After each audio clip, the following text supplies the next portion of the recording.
Everyone welcome back to my channel. ಇವತ್ತು ಶುಂಠಿ chutney ರೆಸಿಪಿಯನ್ನು share ಮಾಡ್ತಾ ಇದ್ದೀನಿ. ಇದನ್ನು ಇಡ್ಲಿ ದೋಸೆಗೆ ನೀವು ಹಾಕ್ಕೊಂಡು ತಿನ್ಬೋದು. ಮೊದಲಿಗೆ ನಾನಿಲ್ಲಿ ಒಂದು ಕಡಿ ಕಾಯಿಯನ್ನು ತೊಗೊಂಡಿದ್ದೀನಿ. ಅದಕ್ಕೆ 2 ಹಸಿಮೆಣಸನ್ನು ಎಣ್ಣೆಯಲ್ಲಿ ಫ್ರೈ ಮಾಡಿ ಹಾಕ್ಕೊಂಡಿದ್ದೀನಿ. ಹಾಗೆ ಸ್ವಲ್ಪ ಶುಂಠಿಯನ್ನು ವಾಶ್ ಮಾಡಿ ಸಿಪ್ಪೆ ತೆಗೆದು ಇಟ್ಕೊಂಡಿದ್ದೀನಿ. ಹಾಗೆ ಚಿಕ್ಕ ಹುಣಸೆ ಹಣ್ಣು, ರುಚಿಗೆ ತಕ್ಕಷ್ಟು ಉಪ್ಪನ್ನು ಹಾಕ್ಕೊಂಡಿದ್ದೀನಿ. ನಿಮಗೆ ಖಾರ ಜಾಸ್ತಿ ಬೇಕು ಅನಿಸಿದ್ರೆ ನೀವು ಏನು ಹಸಿಮೆಣಸಿನಕಾಯಿ ಇದೆ ಅದನ್ನು 3ರಿಂದ 4 ಹಾಕ್ಕೊಳ್ಬೋದು.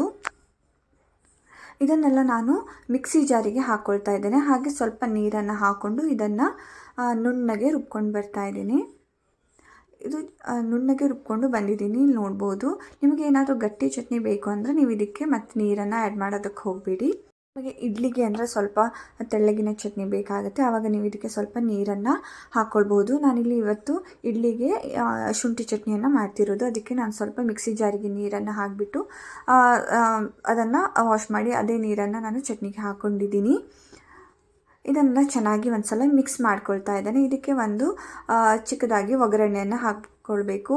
ಒಗ್ಗರಣೆಗೆ ಕೊಬ್ಬರಿ ಎಣ್ಣೆ, ಸಾಸಿವೆ, ಜೀರಿಗೆ, ಕರಿಬೇವು ಸೊಪ್ಪನ್ನು ಹಾಕ್ಕೊಳ್ತಾ ಇದ್ದೀನಿ.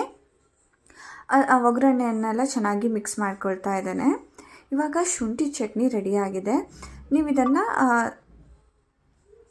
ಇಡ್ಲಿ ಜೊತೆ, ದೋಸೆ ಜೊತೆ ಎಲ್ಲ ಸರ್ವ್ ಮಾಡ್ಬೋದು. ನೀವು ಸಹ ಈ ಚಟ್ನಿ ರೆಸಿಪಿಯನ್ನು ಒಂದು ಸಲ ಟ್ರೈ ಮಾಡಿ. ತುಂಬಾ ಚೆನ್ನಾಗಿರುತ್ತೆ, ಹೆಲ್ತಿಗೆ ತುಂಬಾ ಒಳ್ಳೆಯದು. ಈ ಮಳೆಗಾಲದಲ್ಲಿ ಈ ಥರ ಶುಂಠಿ ಚಟ್ನಿ ಮಾಡಿ ತಿನ್ನೋದ್ರಿಂದ ಆದಷ್ಟು ಏನು ಕೋಲ್ಡು, ಕೆಮ್ಮು, ಕಫ ಎಲ್ಲ ಕಡಿಮೆ ಆಗುತ್ತೆ. Thank you for watching. Please subscribe to my channel. Thank you.